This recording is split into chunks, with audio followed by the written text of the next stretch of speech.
Can't turn the radio off now. I love you guys. The talk of Las Vegas. AM 1230. The talk of Las Vegas. Views and opinions expressed in the following program are those of the host and guests and not necessarily those of the staff or management of KLAV. Hi, this is James Kelly inviting you to join me every other Tuesday at 2 o'clock p.m. for my show, Aspects of Writing. On the show, my guests and I will offer advice on every aspect of writing, from how to start a project to formatting and funding your project, all the way to getting it published and promoted. The purpose of this show is to expose new writers as well as to inspire and offer guidance. My guests include experts from every genre of the writing industry. So come join us as we explore what it takes to write. That's Aspects of Writing every other Tuesday at 2 o'clock p.m. And remember, if you can dream it, you can write it. Welcome to Aspects of Writing with your host, James Kelly. For the next 60 minutes, we'll explore every aspect of writing, including how to create, format, and even sell your work. The phone lines are open at 731-1230.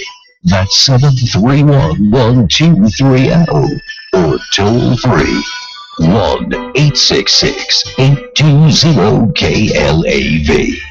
Now, let's get right. Here's your host, James Kelly. Hello and welcome to Aspects of Writing here on KLAV. I'm your host, James Kelly. On your computer, you can listen to this broadcast live at KLAV1230am.com.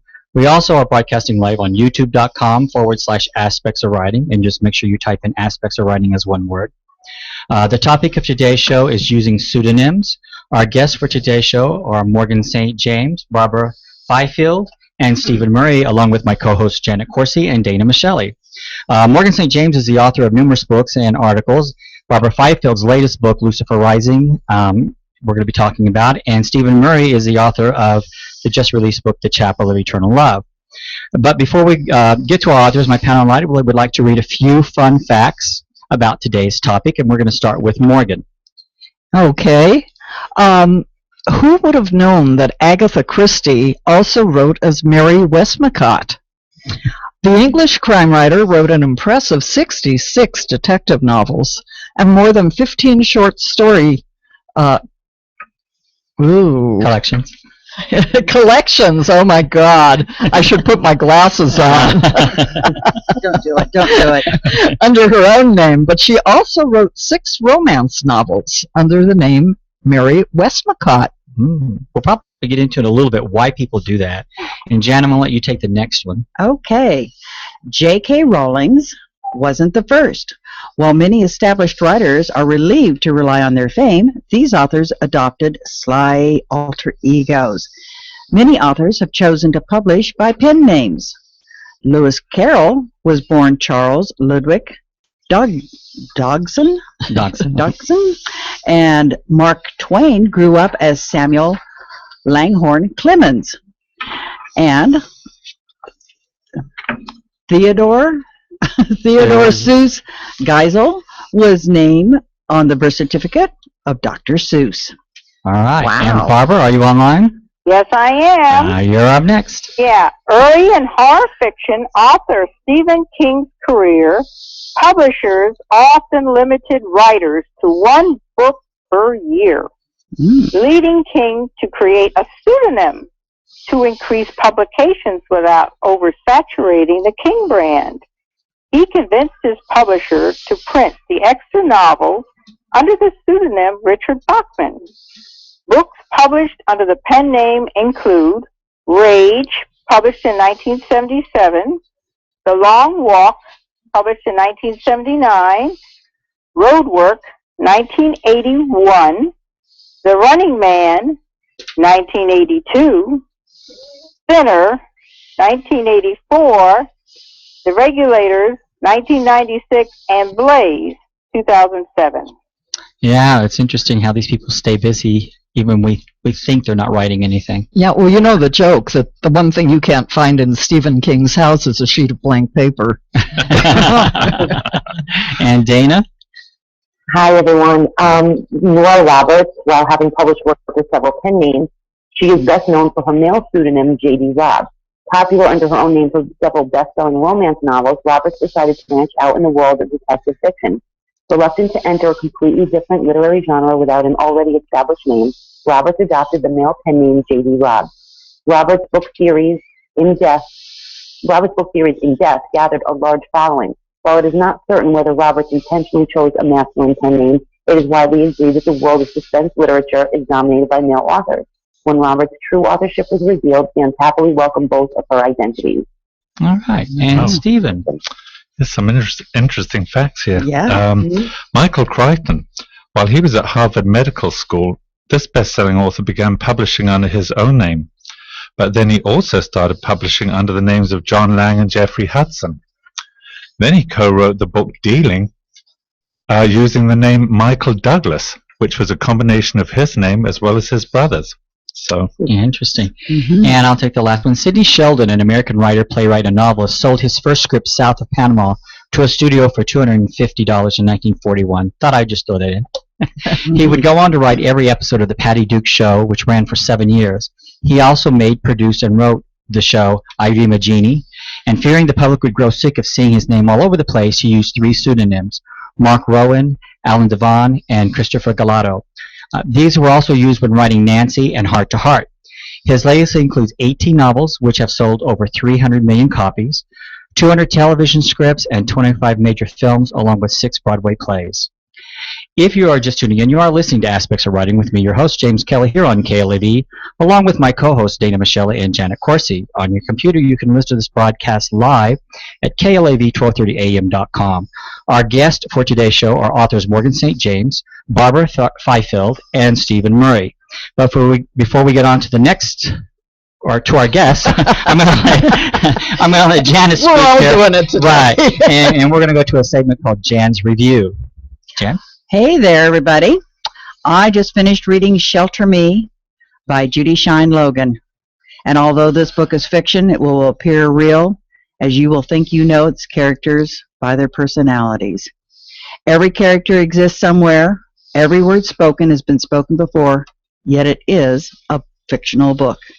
This wonderful work was written from the heart and with a clear purpose in mind, and a passion, and unmistakably reverberates in the story. Undoubtedly, this is the author's desire to awaken us all. Character Anne Gregg, a widow that has been protected from the real world by a loving husband, is now forced into a daunting task of living life without him. She befriends a younger woman whose life is a daunting task, as her life involves domestic abuse. Judy shares the pain of her widow, Anne, and just how dependent Anne was on her husband, sharing how Anne never regretted her marriage or any of the choices that she made in life with her near-perfect husband. On the other hand, her character, Terry, seems to regret at nearly every breath she takes. She does, as so many abused persons do, she blames herself and everything that she does that goes wrong. She tells herself that if she'd been a little faster, a little prettier, a better wife. Well, we all know the end of this, or so we think. Judy creates characters that we can identify with, situations that we can see clearly in our minds, yet she doesn't just lay it out like reading a newspaper. No, she gets right under our skin, into our thoughts, and even into our dreams. She brings us together and gives us a purpose. She says she sheds light on a horrible lifestyle and shows us how it could happen to any one of us and how we need to identify and act.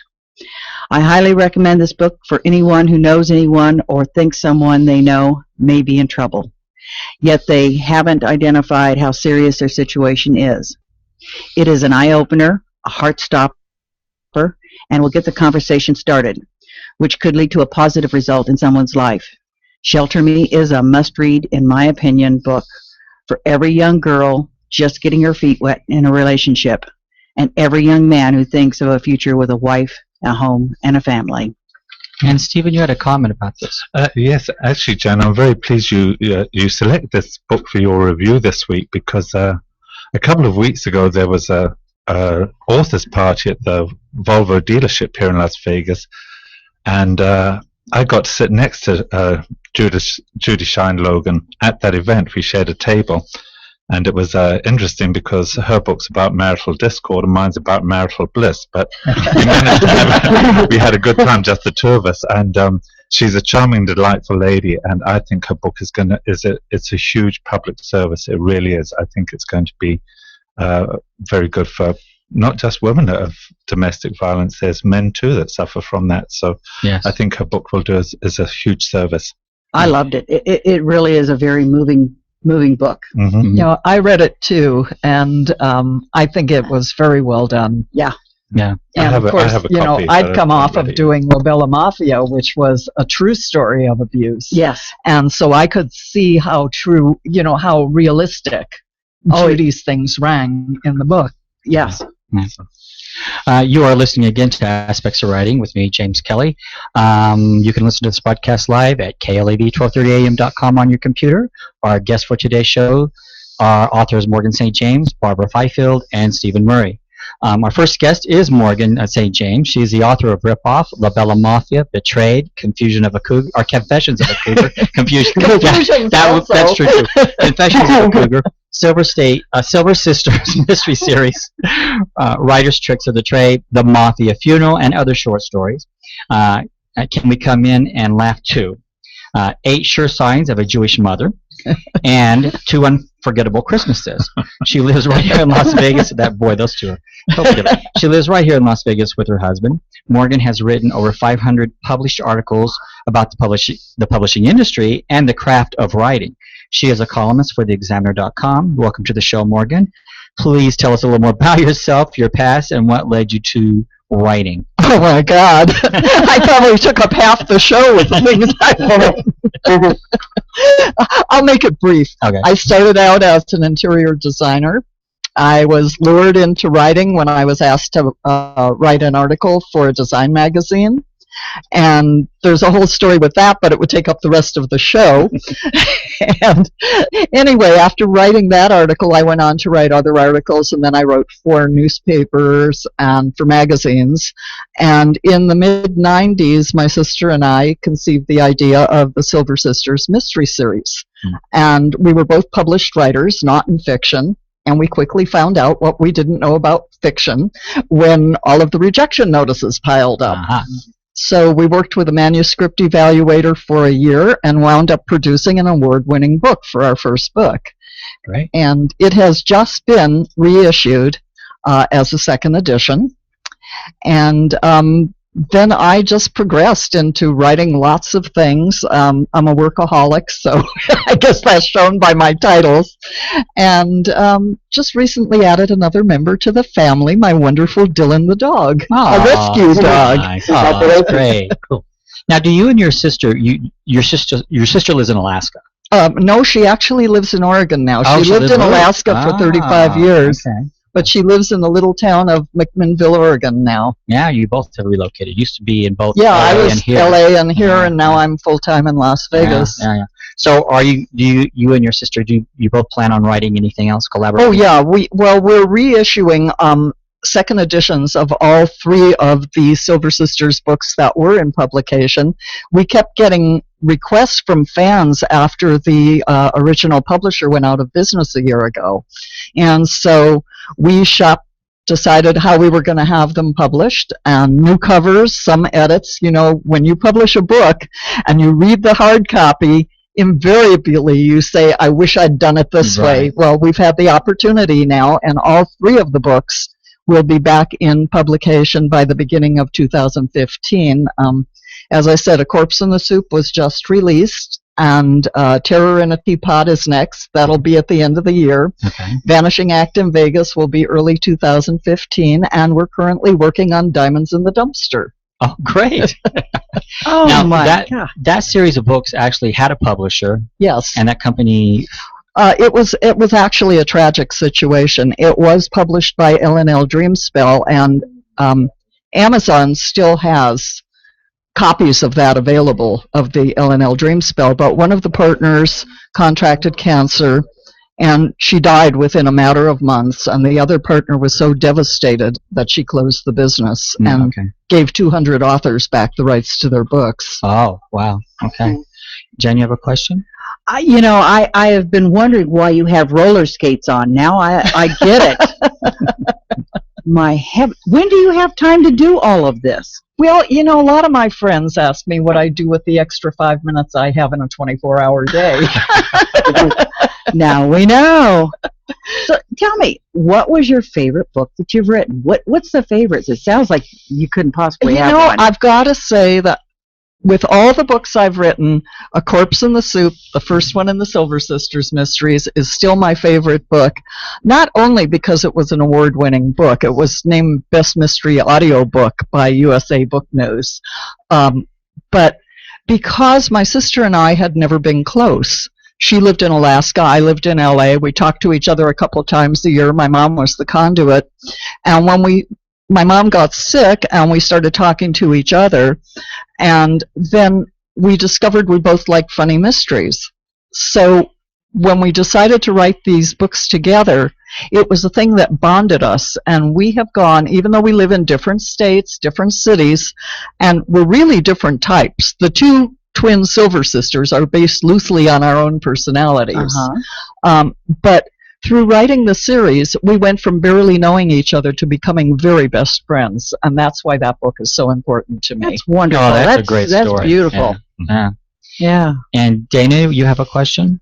Yeah, that was really terrible what happened with your publishing company. How has your experience of publishing changed since then? Did you get another publisher? Do you self-publish? Yes. Actually, I'm on that one. I'm what they call a hybrid author. I am published traditionally, and I'm also self-published. If there's a book that I want to keep control over, then I self-publish it. I had another. Well, I'm not going to go into this because this touches on the subject of our discussion today about pseudonyms, so I'll talk about it later. Okay. But it depends on what the book is, and if I want to get it out quickly, if I want to have control over it, if I want the advantages that a traditional publisher can give me that I can't financially provide for myself if I self-publish it, that's a consideration. Most of the authors in that were with Dreamspell did go on to find different publishers. Mm-hmm. Mm-hmm. But you do publish you have a couple books you publish yourself. Oh, yeah. Oh, yeah. Okay.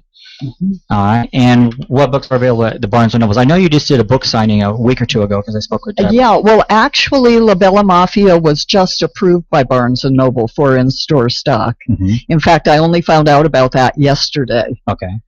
And for the most part, the other books are available at Barnes & Noble online, but not in the stores. But you did a book signing recently? Yeah, we did a book signing for La Bella Mafia, and this is an interesting thing because they allowed us to bring the books in on consignment to do the book signing while the book was being approved by their press department. Right. Yeah. And so now, if we're probably going to do another one for a different Barnes & Noble store in October, and at that point, the store will order the books because it will be in the Barnes & Noble catalog. Right. The Henderson Barnes & Noble did have some copies of my book Betrayed. I don't know if they still have them or not. And yes, they do. Yes, they do? Yeah, I spoke to Deborah yesterday. Oh, okay. Yeah, she told me to mention that. Oh, okay, good. Yes, Betrayed. And that's one of the books we'll be talking about with the pseudonym situation. Yeah. So, but you can get it at Henderson Barnes & Noble. Okay. And our next guest, thank you very much, Morgan. Okay. Morgan, thank you. You've been on the show 2 or 3 times. We always enjoy having you here. Oh, so thank you. I love coming back. Oh, thank you. Our next guest is Barbara Fifield. Barbara is a retired social worker and journalist who is published widely in newspapers and literary journals, and a member of several writing groups, including Tomoka Poets and the Ormond Beach Writers League. Fifield resides in Port Orange, Florida. She has penned Photographs and Memories, and her latest book is Lucifer Rising. So, Barbara, please tell us more about yourself and your books. Oh, I have actually 3 novels I've published. I got to tell you that I have one called Letting Go that came out last fall in November. Okay. And I illustrated the cover of it, and a lot of my books are illustrated. And I also have a self-published book of poetry called Passion's Evidence. And I have 10 photographs I took myself because I was a photojournalist as well as a reporter when I worked as a journalist. So And right now, I am writing a memoir, and it's called, I'm an Army brat, so it's called Interrupted Journeys, a memoir of an Army brat. Pretty much And I says it all. plan to put at least 20 pictures. I have it's about my childhood as an Army brat, living in Japan and Germany and traveling overseas, and what it was like to have maids. And it was back in the 50s and the 60s. And so it was an interesting lifestyle back then than it is today. We actually lived in German homes, and we even lived in a three-living room mansion in Heidelberg. Wow. And it's an interesting, and I had some good relationships with the maids. So I have all these pictures I'm going to put in when I get it published. All right. Dana, you have questions for... Yeah, I had the pleasure of interviewing Barbara and reviewing Letting Go, which is an excellent book about women dealing with domestic violence. And I was just wondering, tell us when your passion for writing began and how your experience with domestic violence influenced your writing of Letting Go, because it was so fascinating. Oh, okay. Well, I've been writing since I was 11 years old. I've been writing mostly poetry and plays when I was 11 and short stories. And then I wrote my first novel when I was 18. It was called The Early Autumn, and I showed it to a vanity person back in the 60s. This is like 60s, early 70s. And they said, well, if I were you, I'd throw it in the garbage and write another book. Wow. But he was right. It was kind of like a love story, like a melodramatic, soap opera type teenage love story, because I wrote it when I was 18 years old about my first affair or first love or whatever you call it. It was kind of silly when I think about it, and it had a lot of descriptive writing in it that was like poetry. I kind of wrote like the Victorians wrote, you know, like Thackeray or Dickens or something. Mm-hmm. And he said, you got to change your writing style. So since then, my writing style is greatly updated since that time. Jen? I went online and saw that Letting Go, and I thought, oh, how that really fits in with having read Shelter Me. Yeah, so I can't wait to read Letting Go, because I'm sure it's going to be really great. So who published your books, and what was that experience like? Oh, Outskirts Press in Colorado, because I liked about them. They do a little marketing for you, which a lot of self-publishers don't do. You're sort of on your own, and I'm right now up for the Envy Awards, which is the Colorado Independent Publishers Association, and I'm one of 100 books out of 2,000 books that they publish every year that's been nominated this year for a $1,500 prize. Fantastic. So they must think very highly of it, or they wouldn't be putting my book, up for that type of thing. And I've got also Reader's Digest. I enter the Reader's Digest Book Awards. I get some pretty good write-ups on some of my books, and that's probably not going to come out till September, October. And other independent, like Indie Book Awards, Reader's Views, Reader's Favorites. So I entered my book in several contests. And portions of my memoir, I'm going to enter in this Good Housekeeping magazine, has you write about your first love story. I'm taking one of the chapters out of that and entering that. And I'm also sending the entire memoir to, I think it's Reminiscence magazine. They talk about the past. Uh-huh. We got a memoir contest going on, and I think September 1st is the deadline. Wow. So I'm going to enter that.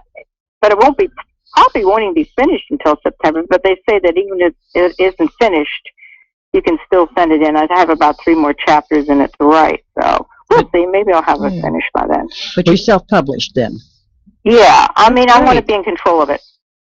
What's interesting? I feel this way. I can write what I want, but I can choose the cover. If I don't like the cover, whatever. Mm-hmm. Well, one of the things that both you and Morgan have mentioned, which kind of is important, is entering contests. Mm-hmm. Trying to get recognition for your book. Because if you have something you can put on your website or whatever, saying I won this award or that award, Yeah. Even if someone's never heard of it, they're thinking, well, this is an award-winning book. So it definitely helps market your book. Yeah, it definitely carries weight. Betrayed is entered in a Writer's Digest self-published book contest right now. And they'll be announcing their winners in October. Mm-hmm. Wow. And I've won Writer's Digest awards before. And yeah, it always looks good on the resume. Yeah. Oh, yeah, just believe it. Yeah. So, Barbara, you mentioned your memoir. So, what other projects do you have in mind for the future? Oh, in the future, well, I have other novels I want to put out. Maybe some more memoirs.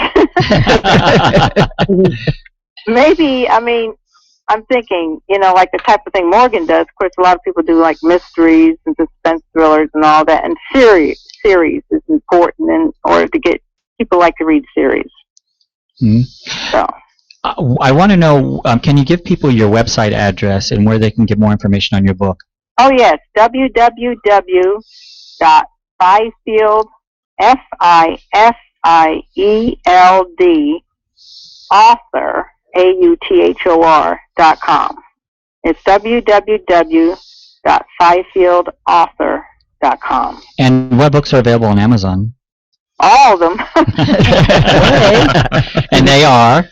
And they are Lucifer Rising, Photographs and Memories, Passion's Evidence, and Letting Go. All right, by and Barbara. and all of them but Letting Go is on the Nook. I'm thinking of putting it on the Nook, but I understand Amazon has like 90% of the market, so not to put the Nook down, Right. Well, anywhere you get exposure where someone Sure. can find it, if you just had 2 or 3 people who went there and bought it, at least that's more sales than you had. Oh, yeah, Yeah. that's true. Yeah. And I forgot to ask you, Morgan, where can people learn more about your books? Oh, okay. My main website, I have a ton of them, but the best one to go to is www.morganstjames, and that stjames-author.com. And you can find out a lot about me on that site, but also there is a page with all of my books with links to Amazon, Barnes & Noble, wherever the best place is. And then any of those books can also be put in a search engine, and there are a ton of online sites that carry them. Okay. But you can see a complete listing of my books on the My Books page. Okay. And let me repeat my website again. I'm taking a lead from Barbara. We're going to go back and ask her to do this. www.morganstjames-author.com. All right. And Barbara, what is your site again? www.Fifield, Fifield, author.com. All right. We got that in. All right. Got to get those plugs in. I know. Again, you're listening to Aspects of Writing here on KLAV. I'm your host, James Kelly. My co-hosts are Janet Corsi and Dana Michelli. And then our guest today is Morgan St. James, Stephen Murray, and Barbara Fifield. Right now, we're going to go to our third guest, Stephen Murray. Stephen was here a few weeks ago. He has a new book out titled The Chapel of Eternal Love. So, Stephen, please tell us a little bit about yourself. Well, first of all, James, thanks for having me back on the show. It sure is a pleasure to be here again. I'm an 11-year Las Vegas resident. I moved here from California, where I spent 27 years. And before that, I came from England. That's where I was born, but I was raised in Southern Africa and several countries all over Southern Africa. But I have written, first of all, a biography about my travels, and unfortunately I was told to sort of shelve that, so better luck with your memoirs, Barbara, than I had with mine. I was told to shelve that and write women's fiction, so I wrote the book The Chapel of Eternal Love, which got published in February, and I have also completed another novel. It's a murder mystery that takes place on board the QE2 luxury liner. I haven't got a title for it yet, but I'm hoping Morgan can help me out because I like her Corpse in the Soup title, so maybe she can come up with a title with Corpse for my book. And I'm in the process of writing another murder mystery that takes place in Las Vegas, and it's centered around a group of high-class call girls. So they say write about what you know, and I'm here to tell you I'm writing about what I don't know. And but having fun.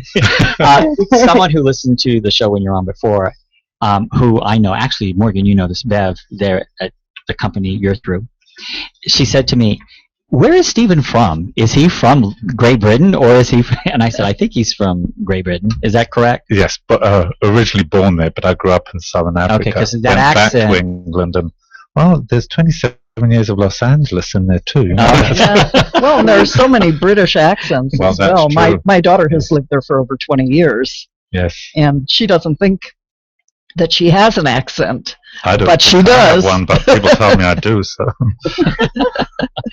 Where did you come up with the idea for the Chapel of Eternal Love? well, when I was told to write women's fiction, I thought, shucks, that's not a forte of mine. But I had some visitors from Belgium, and it was a client, and his girlfriend wanted to see a wedding chapel while she was here in Las Vegas. So we stopped by a wedding chapel, and there was a couple just sitting there all by themselves, and it's kind of sad in a way. You sort of always think of weddings as big, vibrant, happy events with families and friends, and I just saw these two people, and when I drove home, I thought, I wonder why they're just getting married, just the two of them. Where are they from? Why are they coming to Las Vegas? And there was my book, and the stories just came flooding into my mind, and by the time I got home, the book was already in my mind. Well, because what's interesting is with your book, each chapter depicts a different story. That's correct. Right, and it's kind of what you said. It's exactly a trail of how these people got here and why and how it happened, just exactly as you said. It was something, sometimes it was spontaneous, sometimes it was planned, but there was no elaborate wedding. It was just, let's just go get married. Well, the idea was that it was to try and depict a day in a Las Vegas wedding chapel from when it opened in the morning to when they closed. And I know some of them are all night, but I wanted this one to just be like a full day. Yeah. And so that's why there's like 18 stories in an opening chapter and a closing chapter. And it was a fun write, and I hope people get fun reading it. Yeah, like Little Chapel of the West, they do so many, it's almost like take a number, and when the Right. wedding's done, it's next. Right. Yes. Yes. Well, this was more the stories of why they're getting married, and there's a different cast of characters in the book, and hopefully some of them are larger than life. But then Las Vegas is larger than life and over the top. So I hope Absolutely. it's Las Vegas as well. Where can we find more information on the Chapel of Eternal Love? I'm so glad you asked that question. I thought I was going to get left out of this with Barbara and answer Morgan. that last time. So. Well, then you have to butt in. Mine's quite easy. It's www.thechapelofeternallove.com, and it's also available now on Amazon.com in Kindle or ebook and paperback, and also on Barnes & Noble Marketplace. Thanks very much to Aspects of Writing for helping me get that moving. So appreciate that. Last time you were here, you didn't have the website, so we've been waiting for that. It's up and running. It's up Trust and me, running. I It's such got a the great message website. loud and clear. So It's beautiful. wonderful. Thank you. Thank you. Yes. Well, now we're going to move into the second part of our show here in a minute, but first we would like to hear from Dana and get her 2 cents worth. Dana? Okay. I would love the topic of pseudonyms. I've always liked the idea of the anonymous writer. And I think it has benefits whether you're unknown or you're very well known. I think if you're writing a memoir, especially, a lot of people who I've ghostwritten memoirs for, they want to remain anonymous because they might anger people that they know. So sometimes it's in their interest to change not only the characters' names, but their names. And just retain that anonymity and keep that writing life separate. And I think if you're famous, you after a while, like Stephen King, I heard some publishers say she would rather publish garbage by Stephen King than publish a brilliant novel by a novice, because they know it'll sell. So after a while, I would imagine someone creative like that wants to see if they still have the chops, Right. to sell a book without using their name. So I think that's probably a great feeling, unless of course no one likes it. But that's a great coup, I would imagine, at that point in your career to make it without using that name. So I've always liked the idea of writing basically, I think about it in terms of myself. If I were to write my life story, include stories about friends and stuff like that, I probably want to use a pseudonym, or people would come after me. So, basically, that's what I think about. I think but it also is very useful in terms of branding. If you are an established writer, even if you're not famous, but you've established yourself in a certain kind of genre, you don't want people associating your new book with your old. You want it to make it on its own, and you want them to read it with a clean slate. I have a client who's doing that now. She's writing a series of erotic books, and she does not want that connected with her earlier historical fiction. So she's going to write under pseudonym. So I think it's a great tool to protect what you've already done and make a name for what you're doing moving forward. If that makes sense. Right. That's what Helen O'Reilly does. Yeah. Because she writes Well, that's kids true. books Yeah. and adult books. Right. Mm-hmm. Right. But she started out as a children's author Right. Years ago. Yeah. And now that she's into her own books, her adult books, then you're right. Yeah.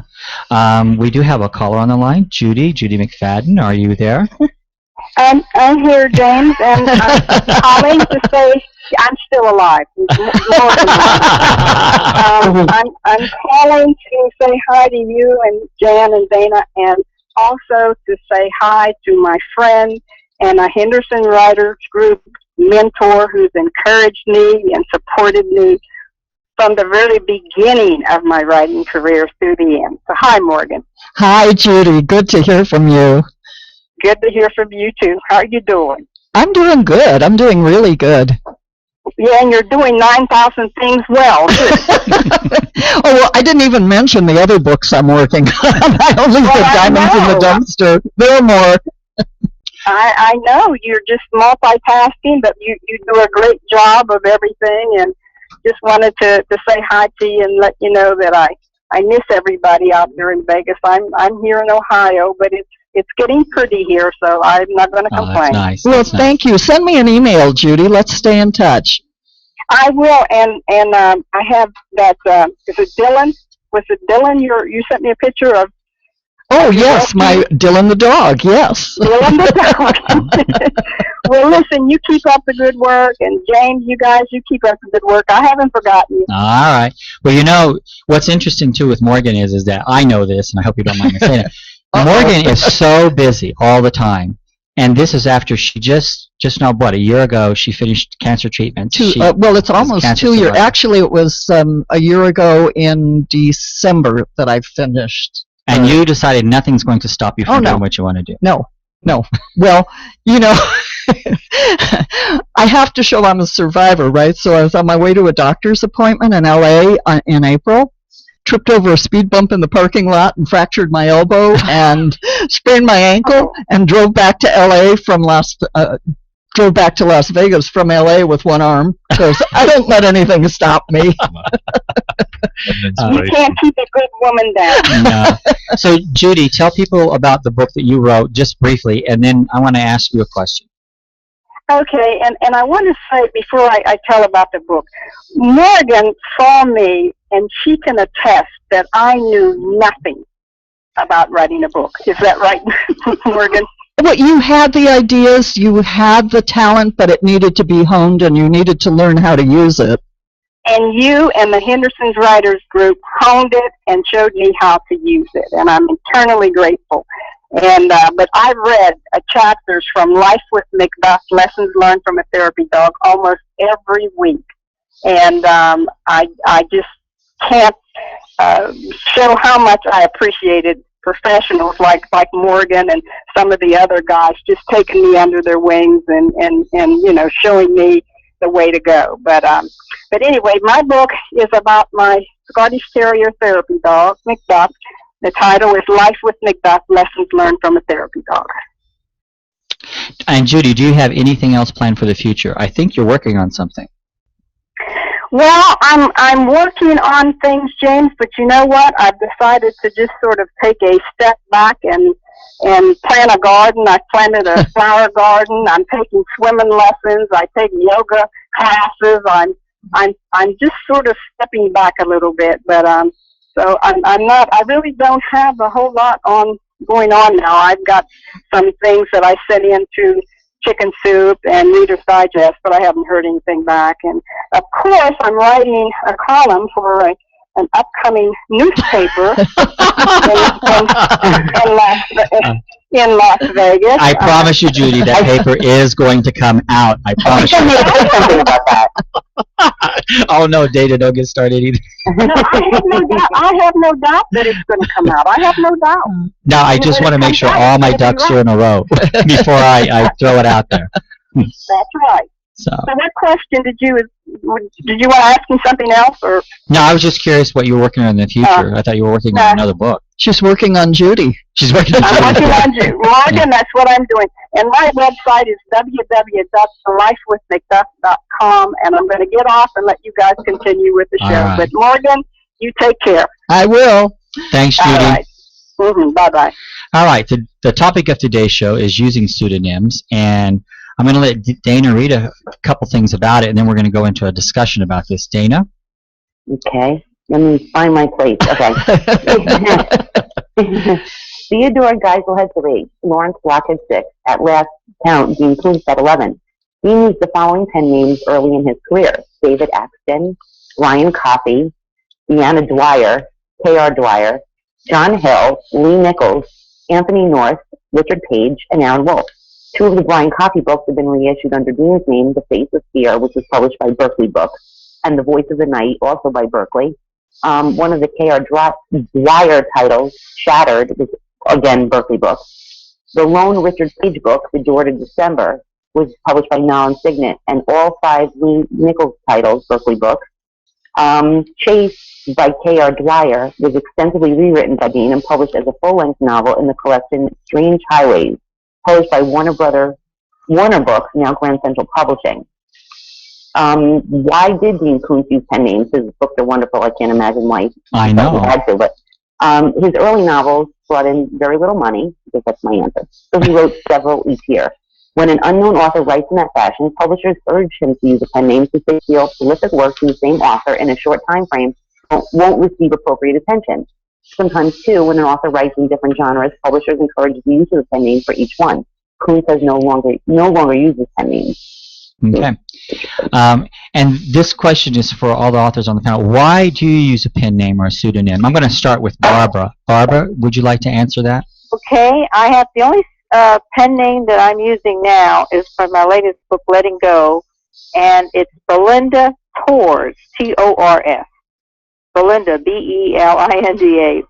And the reason I'm using it is because it's an autobiographical type novel, because I used to work in a women's shelter in New York State. I'm a licensed psychotherapist as well as a reporter, and I used to do psychotherapy with women that were battered.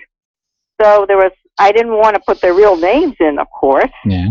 And there's some people that that I know they want to keep quiet about, who their identity is. So I changed even the name of the city where they live and everything. It takes place in New York State, but not in the same town. Mm-hmm. So that's the only one that I use. And I have Tours based because my maiden name was Towers. And my grandpa, when I was 11 years old, he says, you need to have a pen name. How about calling you Barnabas Tours? I said, well, I don't want to be Barnabas Tours. That's a man's name. And I think that's a stupid name. So I've been well, everyone have to name name. Barnabas is going to disagree with you. You do know that. Yeah, you're right. So I decided to give it a female slant, just call it Belinda Tours. That's why. Stephen, and why did you use the name Stephen Murray? Well, mine was for practical purposes. I own a corporation here in Nevada, and one thing that surprised me when I was writing the Chapel of Eternal Love, I was sending chapters to various people scattered in different states, and I was amazed at the people that said, whereabouts is this chapel? We've been looking for it. And I thought the people would know that it was a fictional chapel, and if I use my real name, my name is very easy to find because I have a corporation, and they would get my phone number, and our business phone number is already just one digit from one of the hotels, and we're constantly getting calls asking for room reservations and to be connected to room 730. Sell it to us. So the last Side thing I business. needed was was people calling asking where this fictional chapel was. So that's essentially why I opted to use a Actually, that's a very good reason. Practical. And Morgan, I know you've had an experience with that. And I would like to talk a little bit about, at one point you used a pseudonym, but you really are using your real name now. Right. Well, I'll open by saying the name Morgan St. James, very fortuitously, is a good writer's name. Right. And it happens to be my name. Right. But it's androgynous, so it could be a man or woman, and it's a memorable name. Mhm. So, you know, I'm very happy to use my own name. However, when I wrote what is now Betrayed, it was originally 2 books called Devil's Dance and The Devil's Due. And it was inspired by some true incidents that happened in Chicago in the 1950s when a young aspiring ballerina was kidnapped and sold into a brothel, and how she survived afterwards. And I thought, well, you know, this is really an intense book, or 2 books, and I am known for funny mysteries. And so I asked a lot of writer friends, and they said, oh, no, you have to have a pseudonym. People will be very shocked if they read that book after knowing you for funny mysteries. So I came up with Arliss Adams, and I published those 2 books with Dreamspell, the company that went out, under Arliss Adams. Well, I lost my entire following. I had to build from scratch.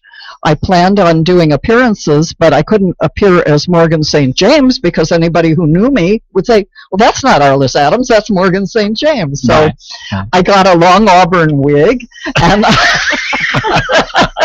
I used a photo of myself that was about 20 years old when I really did have a mane of auburn hair as Arliss Adams' photo. But then when Dreamspell went out of business, I thought, no, I'm claiming these books back. And I consolidated it into 1 book and published it at a lot of edits and published it as Betrayed, written by Morgan St. James. There's another situation, too, though. My book Ripoff, which is a recent release and is about a prison embezzlement scheme, my co-author chose to use a pseudonym because she was still working in the industry. Right. And she didn't want to have anybody pick it up and say, oh, yeah, well, she's a whistleblower. So she used the pseudonym Carolyn Rowe. And Bella Capo, who was an abused person who was in hiding for several years, when she wrote the book with myself and Dennis Griffin, Bella Capo is who she's become, not her real name. Right. Right. So there's a lot of reasons to use a pseudonym. I use a pseudonym because, you know, one of the things I was taught is you want to have a recognizable name, something that's easy for people to remember, especially when you're an unknown author. Absolutely. And my last name is not, my real last name is not that easy, you know. I all through school, my last name was constantly this, that, something else. Teachers did never call me by the right name. So I thought, I'm just going to drop the last name and go with my middle name. So my middle name is Kelly, so I go by James Kelly, which has worked. Yeah, so that works well. Yeah. So that's the reason I use mine. But you know, people use pseudonyms for various reasons. And one of the things you and I were talking about is, like, there's a singer, Garth Brooks, who's a country singer. And he decided to have an alter ego. Do you remember that, Jan, Stephen? Yeah. Well, he put out an album under an alter ego. And he had a wig on, and he looked like a different person altogether.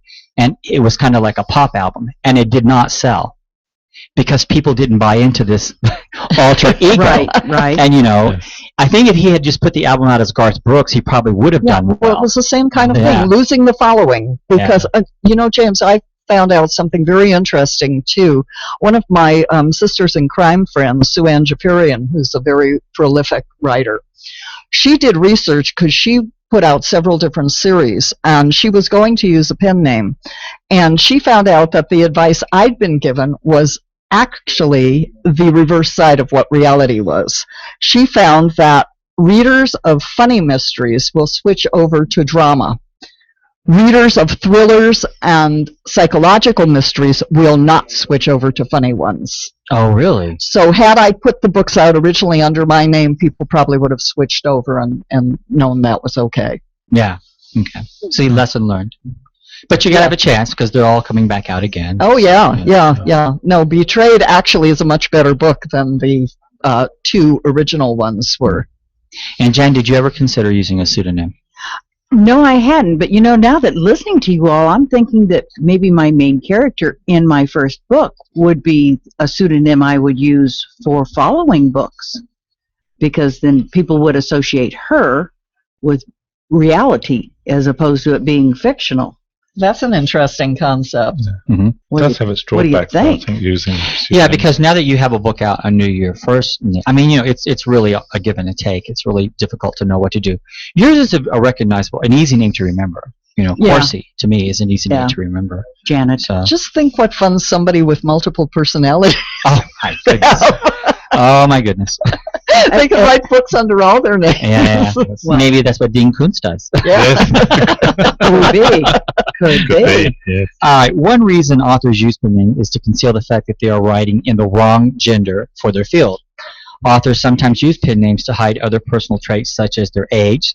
Sometimes they're too young for the audience they're trying to reach, or sometimes they're too old. Like Koontz, rather than risk having readers assume they're just hacks grinding out uninspired formalic works, it's often smarter to use multiple names. Sometimes people decide to use one name to produce a series that will have 2 or more authors. Ellery Queen was actually cousins. It was Frederick Danae and Manfred Lee. 5 decades after the Hardy Boys books appeared, Leslie McFarland revealed himself as the first Franklin W. Dixon. Mildred Wirt Benson, a young journalist, was the original ghostwriter for the Nancy Drew mysteries. That's interesting. Yeah. So the downside, pseudonyms can complicate the sale of reprint and subsidiary rights, as well as the administration of your estate, collecting your literary assets, and transferring title to your heirs after your death. So that's something you have to consider. And I didn't realize that. But if you're putting something out there under one name, unless you have that in a will somewhere, what's going to happen to that work? Although when you do the copyright, one of the things they do ask you is are you putting this under? So I think it's a little simpler today. But anyway, failure to register your pen name with the Copyright Office could shorten your copyright protection. Did you know that? And does anyone have any comments about pseudonyms so far? Anyone? No, I think we've had a good discussion about it. And Dana, I'm just curious, how many of the authors you work with, do they use pseudonyms, or do most of your authors use their real name? Most of them use their real names. A couple have considered it, and we've had a discussion about it, and at the end they chose to use their real name, and then a few did come up with a different name. I'm working with a woman right now who is, well, actually 2 who are using pseudonyms. But I think when it's someone's first book, they want their real name on it. They want to put that out there. Yes.